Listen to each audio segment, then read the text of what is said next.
Welcome to The Explainer. Today, we are diving into one of the most pivotal chapters in the entire Bible, a story that really did change the course of history, the resurrection. So here's what we're going to do. We're going to walk through Matthew 28 step by step. We'll trace the story from this moment of absolute tragedy to a claim that altered the world. We're going to look at the historical evidence the text presents, break down the official cover-up story, and then really unpack the cosmic, reality-bending implications of it all.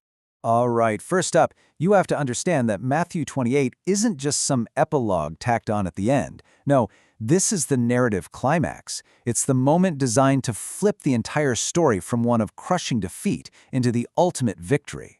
And what's so interesting is how the text frames this whole event. It's not just presented as a miracle. It's more like a cosmic validation. Think about it this way. If the crucifixion was the payment made for sin, then the resurrection acts like the receipt. It's the proof, the cosmic proof that the payment was accepted and the debt was paid in full.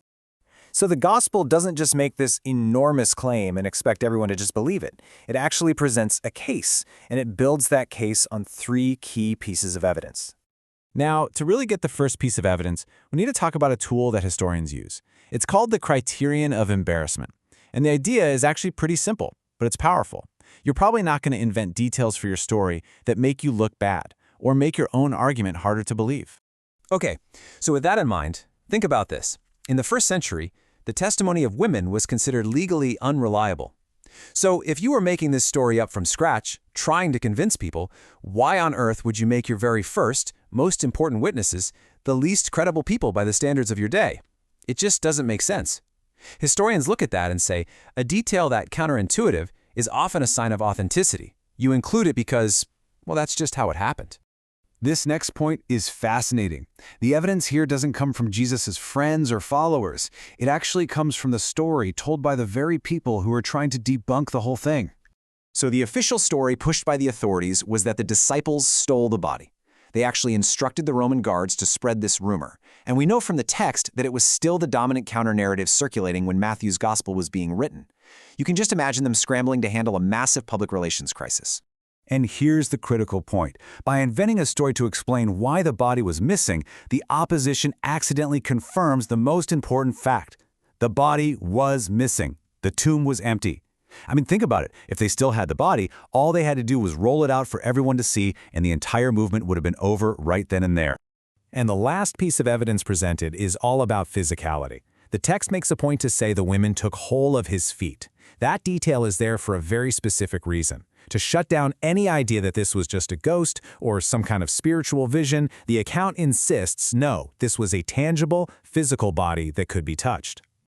All right, so let's dig into that official story a little deeper, the theft theory, and see how Matthew's account just systematically picks it apart.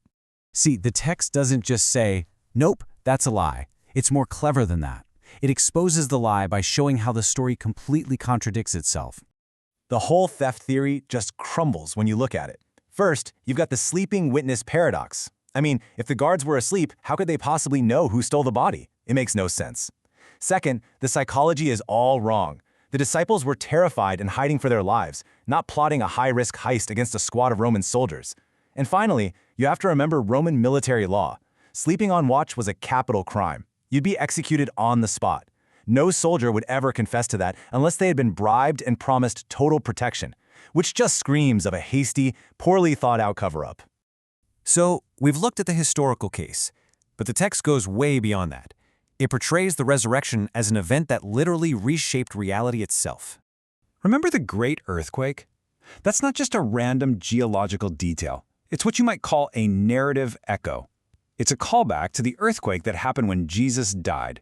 That first quake signaled the old order of death being broken. The second one, this signals the violent, explosive arrival of God's new creation into the world. And this brings up a really crucial distinction. What happened to someone like Lazarus? That was resuscitation. He was brought back to his old mortal life, and he would eventually die again. What the gospel claims happened to Jesus is something totally different. Resurrection. A complete transformation into a new, permanent, glorified kind of existence. The first fruits of a new creation.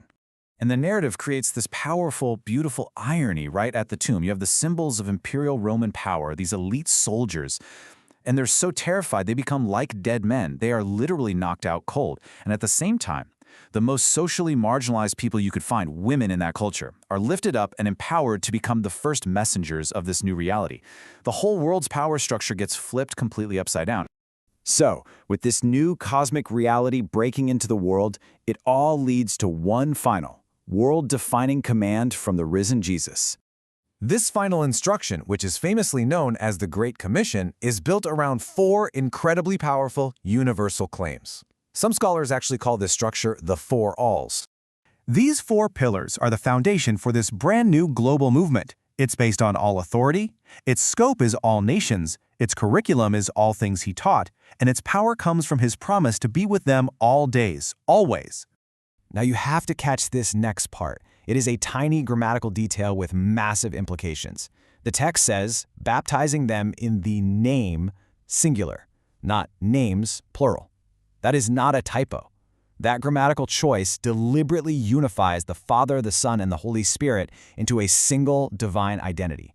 This is the very bedrock of what would later be formalized as Trinitarian theology. And that brings us to the very end of the story. The entire Gospel of Matthew closes by doing this beautiful thing where it circles all the way back to a promise that was made in its very first chapter. This final line is the ultimate fulfillment of the name that was given to Jesus at his birth, Immanuel, which means God with us. What started as a prophetic promise in chapter 1 has now, through the resurrection, become a permanent and universal reality. The loop is closed, the promise is fulfilled. And that right there is the central question Matthew 28 leaves us with. How does all this, a historical claim, a divine promise, transform this tiny group of followers, who the text even says were terrified and still doubting, into a movement that changed the world? The text seems to suggest that the power wasn't in them. It was entirely in the authority and the unstoppable presence of the one they followed.